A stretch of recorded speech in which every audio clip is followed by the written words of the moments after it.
Party जो संविधान को मानती है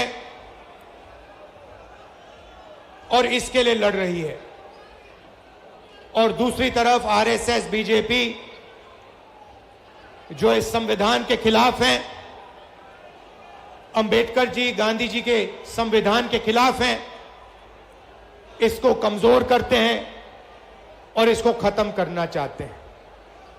ये लड़ाई चल रही है। ये जो संविधान है, ये सिर्फ एक किताब नहीं है, इसमें हिंदुस्तान की हजारों साल पुरानी सोच है। अंबेडकर जी, महात्मा गांधी जी, बुद्ध भगवान, बसवना जी, फूले जी, नारायण गुरु जी, हिंदुस्तान के जो महापुरुष हैं, उनकी सोच और उनकी आवाज इस संविधान में है। कुछ दिन पहले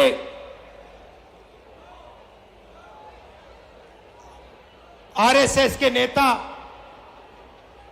मोहन भगवत ने कहा कि हिंदुस्तान को 15 अगस्त 1947 में आजादी नहीं मिली, वो झूठी आजादी थी, सच्ची आजादी मोदी जी के आने के बाद मिली।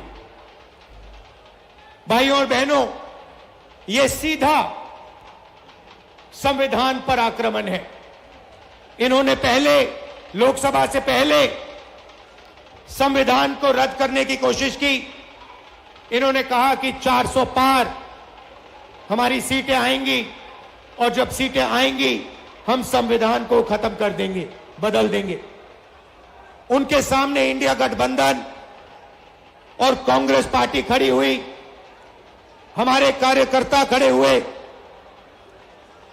और लोकसभा में 400 पार छोड़ो, लोकसभा में नरेंद्र मोदी जी को इस पर मत्था टेकना पड़ा था। जब वो अंदर घुसे थे, मत्था टेक कर घुसे थे। भाई और बहनों, एक बात याद कीजिए और इसको भूलिए मत। जिस दिन ये संविधान खत्म हो गया, उस दिन हिंदुस्तान के गरीब लोगों के लिए इस देश में कुछ नहीं बचेगा। दलितों के लिए, आदिवासियों के लिए, पिछड़ों के लिए देश में कुछ नहीं बचेगा। लक्ष्य इनका यही है। आप देखिए, 2-3 अरबपतियों को सारे के सारे कॉन्ट्रैक्ट्स दे देते हैं।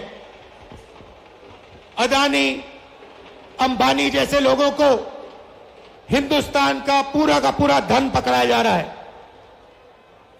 इस संविधान में कहां लिखा है कि हिंदुस्तान का धन अदानी के हवाले कर देना चाहिए? मुझे दिखाओ कहां लिखा है इस संविधान में।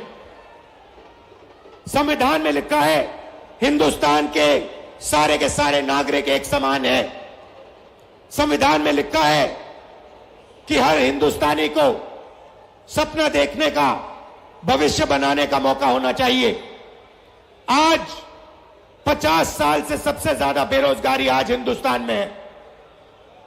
अरबपति हजारों करोड़ रुपए बच्चों की शादी में खर्च कर देते हैं। कोई 10 करोड़ की घड़ी पहनता है, कोई 15 करोड़ की घड़ी पहनता है, मगर अगर आप अपने बच्चों की शादी करवाना चाहते हो तो आपको कर्जा लेना पड़ता है। आपके घर में पैसा नहीं है। क्यों नहीं है? क्योंकि रोजगार नहीं है। और भाइयों और बहनों, एक बात भूलिए मत, जितना अदानी और अंबानी आगे बढ़ेंगे, जितना धन इन अरबपतियों के हाथ में जाएगा, उतना कम रोजगार आपके बच्चों को मिलेगा।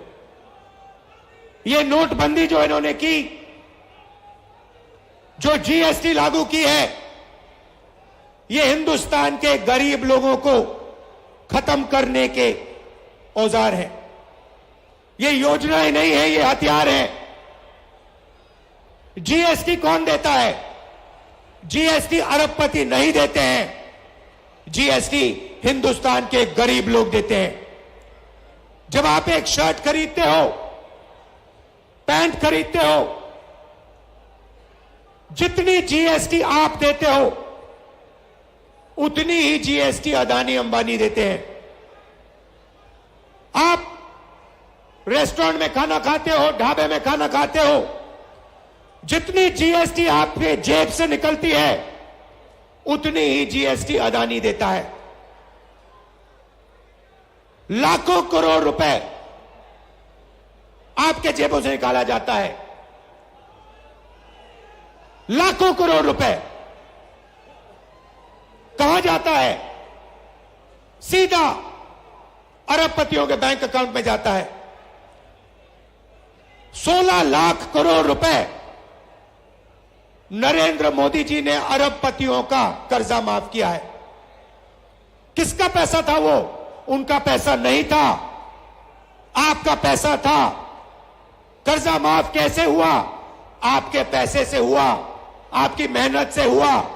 मगर मैं आपसे पूछना चाहता हूं, किस किसान का कर्जा माफ करते हैं? किस मजदूर का पैसा माफ करते हैं? किस स्टूडेंट का पैसा कर्जा माफ करते हैं? तो जीएसटी आप देते हो, मेहनत आप करते हो, और चाइना का माल अदानी अंबानी ये लोग हिंदुस्तान में बेचते हैं। चाइना के युवा को रोजगार मिलता है, अदानी को अंबानी को फायदा होता है, और आपके बच्चों के हाथ से रोजगार छीना जाता है। और ये पूरा का पूरा सिस्टम कैसे चल रहा है? आपके जेब में से पैसा निकालकर जीएसटी का पैसा, टैक्स का पैसा, फर्टिलाइजर का पैसा, सारा का सारा आपके जेब में से निकलकर अदानी अंबानी की जेब में जाता है। पेट्रोल का दाम बढ़ता जाता है, आप देखते रहते हो। इंटरनेशनल मार्केट में पेट्रोल का दाम नीचे जाता है, मगर हिंदुस्तान में पेट्रोल का दाम नीचे कभी नहीं जाएगा। फायदा अरबपतियों को, अदानी को, अंबानी को। कॉन्स्टिट्यूशन से पहले, संविधान से पहले इस देश में गरीबों के कोई अधिकार नहीं हुआ करते थे। संविधान से पहले, याद रखिए, आजादी से पहले इस देश में गरीबों के कोई अधिकार नहीं थे, दलितों के कोई अधिकार नहीं थे, पिछड़ों के कोई अधिकार नहीं थे, आदिवासियों के कोई अधिकार नहीं थे।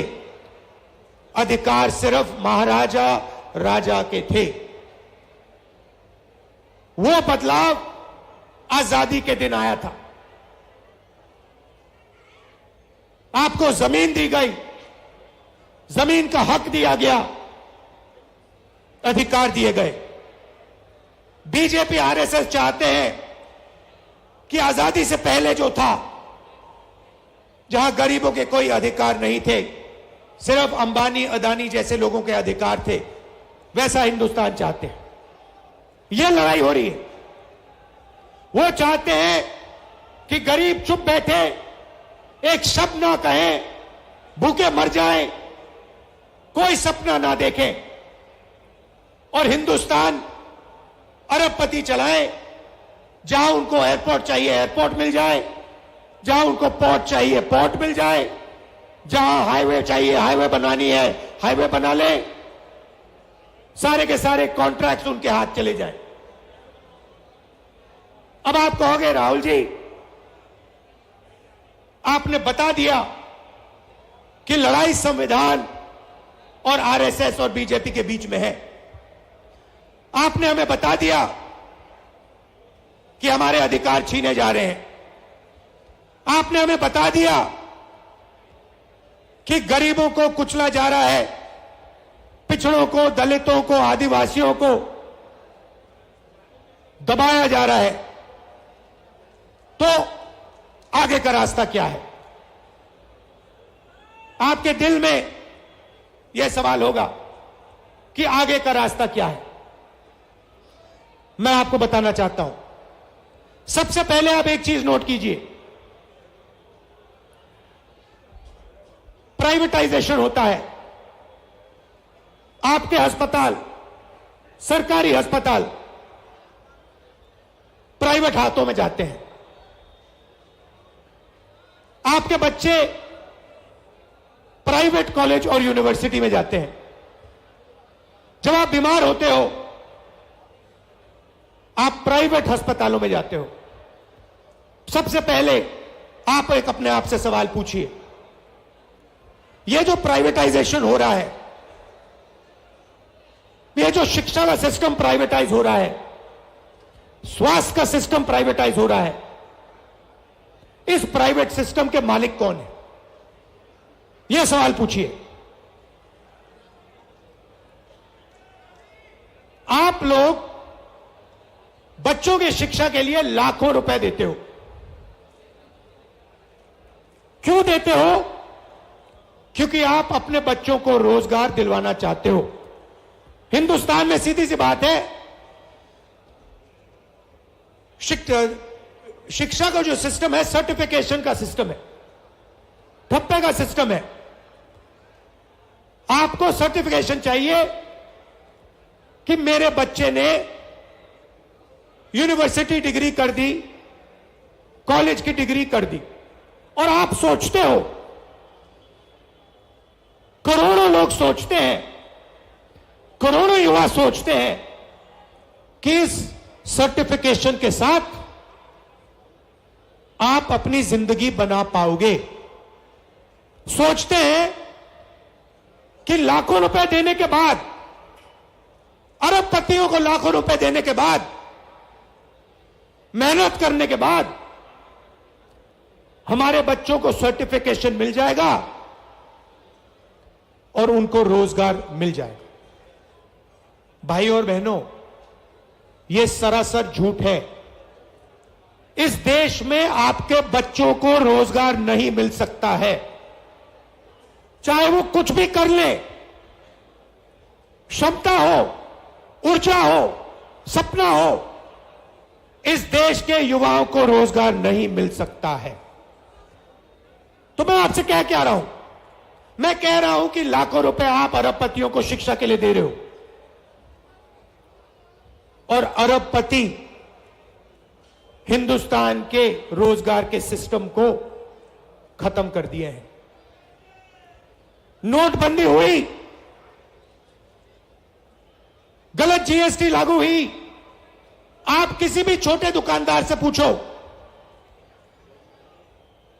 किसी भी छोटे बिजनेस वाले से पूछो, जो अदानी अंबानी जैसे नहीं है, जो नरेंद्र मोदी के ऑफिस में नहीं जा सकते, उनसे पूछो जीएसटी से फायदा हुआ, नोटबंदी से फायदा हुआ? वो आपसे कहेंगे भैया नोटबंदी, जीएसटी ने हमें खत्म कर दिया, मरवा दिया। रोजगार कौन देता है? अदानी अंबानी नहीं देते। रोजगार करोड़ों छोटे बिजनेस वाले देते हैं, स्मॉल मीडियम बिजनेस वाले देते हैं। उन सबको इन लोगों ने तक खत्म कर दिया है। नतीजा है, आप अस्पताल जाओ, लाखों रुपए अरबपतियों को दो, उसके बाद आप बच्चों को कॉलेज भेजो, लाखों रुपए अपनी जेब से निकालकर आप अरबपतियों को दो। इस सोच में दो कि आपके बच्चों को शिक्षा मिलेगी, सर्टिफिकेशन मिलेगा। मगर जो सर्टिफिकेशन आपको मिल रहा है बिना रोजगार के, उसका कोई मतलब ही नहीं है, वो कचरा है। यह देश की सच्चाई है। आईआईटी के जो स्टूडेंट्स हैं, उनको रोजगार नहीं मिल रहा। आईआईएम के लोगों को रोजगार नहीं मिल रहा, आईआईटी के लोगों को रोजगार नहीं मिल रहा।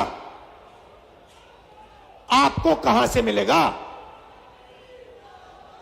बात समझिए। आपको गुलाम बनाया जा रहा है।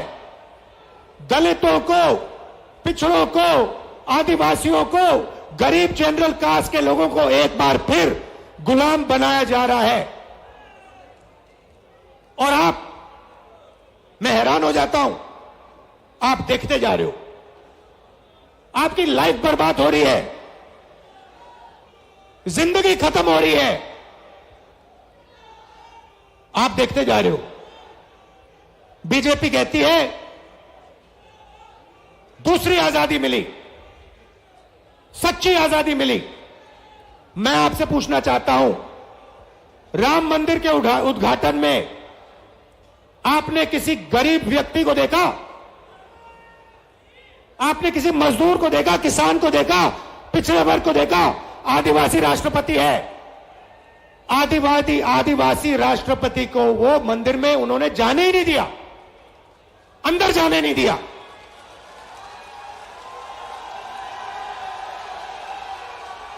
आदिवासी राष्ट्रपति को अंदर जाने नहीं दिया, दलितों को अंदर जाने नहीं दिया, पिछड़ों को अंदर जाने नहीं दिया। पार्लियामेंट का इनॉग्रेशन हुआ, राष्ट्रपति को अंदर नहीं जाने दिया। नरेंद्र मोदी ऐसी हो, अंदर नहीं आ सकते, ये सच्चाई है। तो रास्ता क्या है? सबसे पहले यह पता लगाना है कि इस देश में जो धन है, जो धन है, उसका कितना भाग दलितों के हाथ में है, कितना आदिवासियों के हाथ में है, कितना पिछड़ों के हाथ में है, कितना गरीब जनरल कास्ट के हाथ में है, कितना माइनॉरिटीज के हाथ में है। मैं आपसे कह रहा हूं, मैंने पता लगाया, हिंदुस्तान के सबसे बड़े 500 बिजनेसमैन, कंपनियों की मैंने लिस्ट निकाली।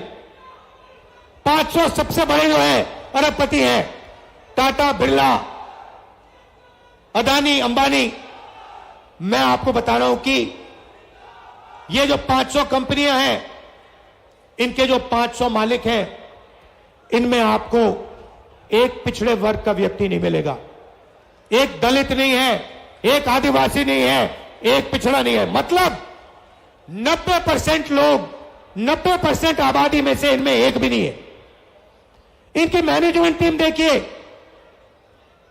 मैनेजमेंट टीम में आपको एक ओबीसी नहीं मिलेगा, एक दलित नहीं मिलेगा, एक पिछड़ा वर्ग का नहीं मिलेगा। ये मीडिया कैमरा लिए घूम रहा है,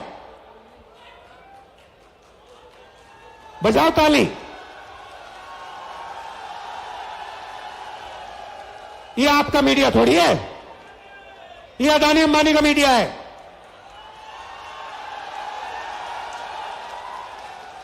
आप भूखे मर जाओ, आपके बच्चे भूखे मर जाएं, आत्महत्या कर लें, किसान मर जाएं, इनको कोई फर्क नहीं पड़ता।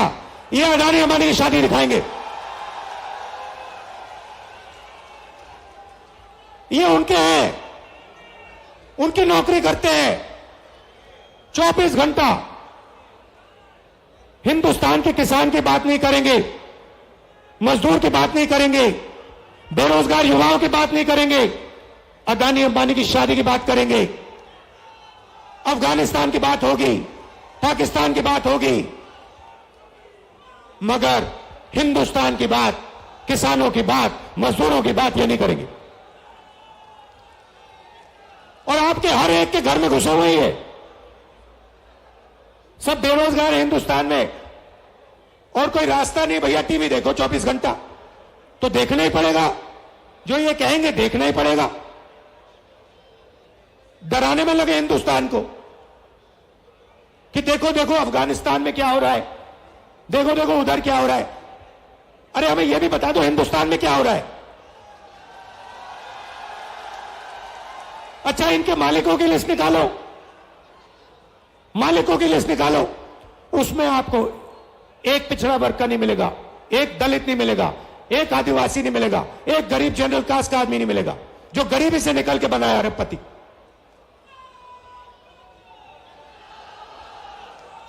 हिंदुस्तान की संस्थाओं को देखो,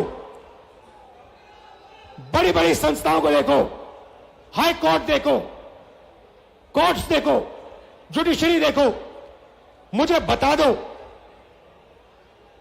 दलितों के नाम बता दो, आदिवासियों के नाम बता दो, पिछड़े वर्ग के नाम बता दो, इसमें कहीं नहीं दिखेंगे आपको। मैंने बजट की बात की, मैंने आपसे कहा कि जीएसटी आप देते हो, जीएसटी आप देते हो, मतलब बजट का पैसा आप देते हो। तो मैंने पता लगाया बजट को कौन बांटता है। भाई और बहनों, 90 अफसर हैं। मध्य प्रदेश में कितना पैसा आएगा, कहां सड़कें बनेंगी, कैसे सड़कें बनेंगी, एम्स कहां जाएगा, आईआईटी कहां जाएगी, शिक्षा का पैसा कहां जाएगा, ये सारे के सारे 90 अफसर डिसाइड करते हैं। मैंने इनके नाम निकाले। मैंने कहा देखता हूं भैया, जीएसटी गरीब लोग दे रहे हैं, दलित दे रहे हैं, पिछड़ा वर्ग दे रहा है, आदिवासी दे रहे हैं, गरीब जनरल कास्ट के लोग दे रहे हैं। मैं पता लगाता हूं 90 लोगों में से दलित कितने, आदिवासी कितने, पिछड़े कितने। आप हैरान हो जाओगे। पिछड़ों की कम से कम आबादी 50% है देश में। अंदाजा है क्योंकि किसी को मालूम नहीं। 50%। 90 में से 3 लोग आपके। अगर बजट में 100 रुपया खर्च होता है, 100 रुपया बटता है, 100 रुपया बटता है, तो 5 रुपए का निर्णय पिछड़ा वर्ग के अफसर लेते हैं। पीछे बैठा रखा है आपको, छोटे छोटे डिपार्टमेंट दे रखे हैं और कहते हैं चुप बैठो वहां पे, बकवास मत करो, नहीं तो एसीआर बिगाड़ देंगे, करियर खत्म कर देंगे तुम्हारा। 5% भागीदारी, 50% आबादी।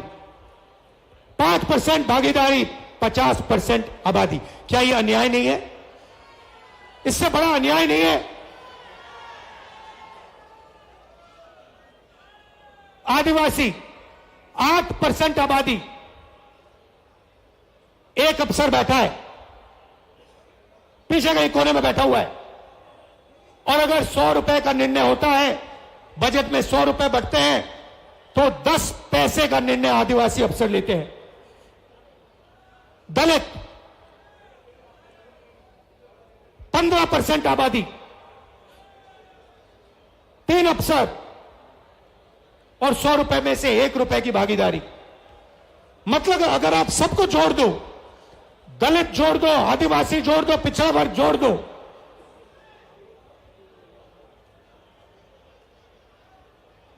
₹6 10 पैसे की आपकी भागीदारी है। ₹6 10 पैसे की भागीदारी, 73%, 73% आपकी आबादी। तो ना बजट बांटते हो, ना आपके प्राइवेट कॉलेजेस, यूनिवर्सिटीज,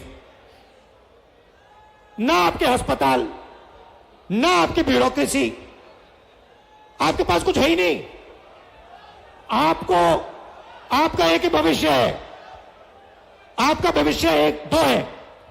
एक, आप मजदूरी करो। बीजेपी की सोच है कि आप के 2 भविष्य है। एक, मजदूरी करो, और दूसरा, अगर आपने ज्यादा चिल्लाया तो जेल में जाओ।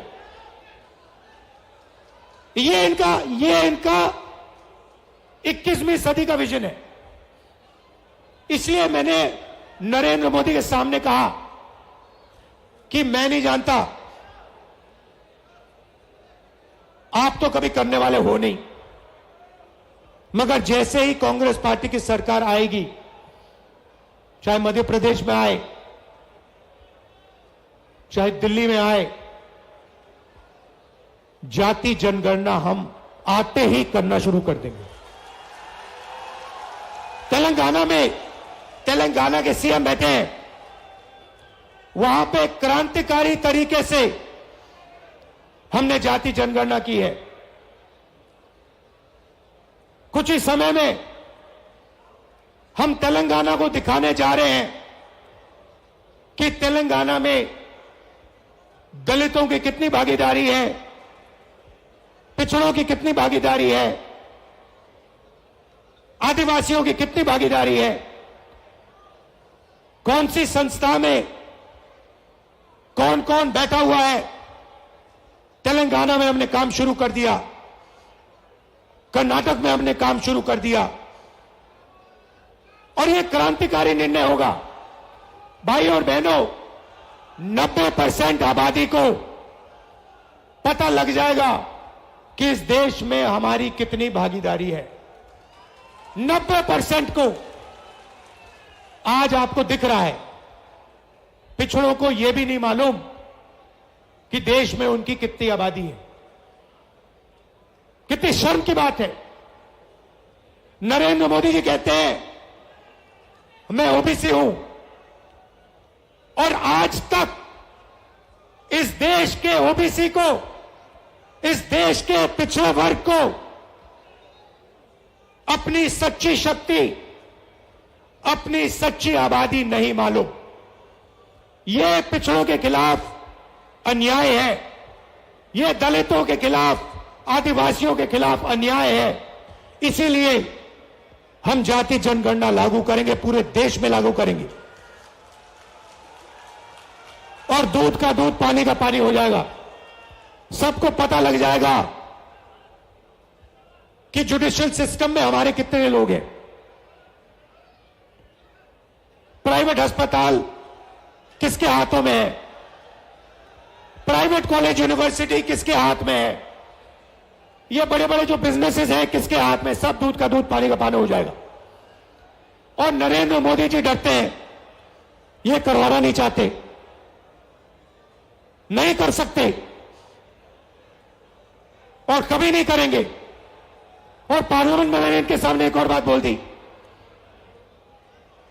कि ये जो 50% की रिजर्वेशन की दीवार बना रखी है कि 50% से ज्यादा रिजर्वेशन जा ही नहीं सकता, इस दीवार को भी हम लोकसभा में, राज्यसभा में तोड़कर परे कर देंगे। कोई नहीं रोक सकता इसको। रिजर्वेशन को 50% से ज्यादा हम करेंगे, हमारे स्टेट्स में करेंगे और नेशनल लेवल पे दिल्ली में हम कानून पास करके इसको, दीवार को तोड़ेंगे। भाई और बहनों, सबसे जरूरी बात, यह अंबेडकर जी का जो संविधान है, जिसका अपमान कुछ दिन पहले मोहन भागवत जी ने किया। वो कहते हैं कि इस संविधान ने हमें आजादी नहीं दी, इस संविधान का आजादी से कोई लेना देना नहीं है, क्योंकि उनके मुताबिक आजादी ही नहीं थी। आजादी मोदी जी के आने के बाद हुई। इसका मतलब वो इस संविधान को नहीं मानते हैं।